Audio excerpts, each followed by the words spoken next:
Well, I mean, Raqs is a group of three people, myself, Monica Narula and Jibesh Bagchi, and we've been sustaining ourselves for 21 years. So I suppose it's important at the level of thinking about the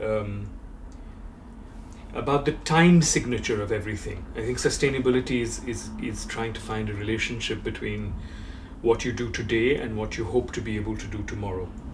And it's creating the foundations of practices and ways of doing things that make it possible for you to imagine a tomorrow. I mean, I think that half the problems in the world arise out of the fact that many of us, or many corporations, governments, entities, human beings, agencies, do not act as if there was going to be tomorrow. I don't think that art solves problems. Sometimes art makes it possible for us to think about a problem in a more deeper, more radical, and more fundamental way, because art is not constrained by the necessities of having to arrive at immediate solutions to everything.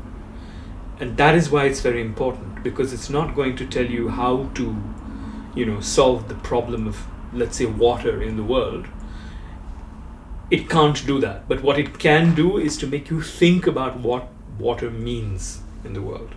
And if I think, and my conviction is that art provides the means by which we ask ourselves very basic questions, we revisit our dreams, our desires, and we reimagine the world on an everyday basis. And that is very crucial for people to be able to sort of set the tone of the questions that they're going to ask. So it's not a problem-solving activity.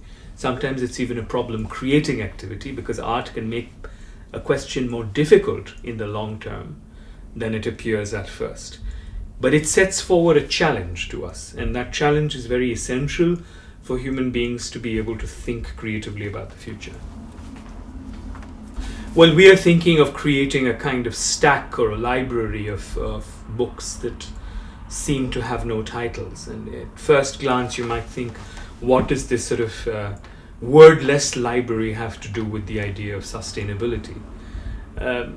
As I said, art doesn't propose immediate solutions to pressing questions. But I think this piece, in some ways, talks about the necessity for us to rethink a lot of things. That the knowledge that we have in the world is not necessarily sufficient to the questions that face us. In some ways that we need to rewrite, reinscribe, and reimagine the way we think about how people know the world. One has to be, in some ways, what we call the Robin Hood of wisdom, the person who steals a little bit in order to redistribute knowledge. And these questions can be quite fundamental. What is our attitudes to words and ideas and thoughts? Are they property, or are they the commons? That's what we think. Well, I think the resources for hope exist in a very powerful way today in the world. We've seen all over the world in city squares, from Tahrir to Taksim Square to the Occupy movements in New York and to movements against sexual violence in Delhi, especially young people coming out and say that they have had enough with the way the world is going. They don't necessarily come with demands, they come with desires. And I think that's a very interesting moment to be living in. They're saying that, life as it is no longer worth giving away our health for, giving away our productive years for. So they want a different kind of life.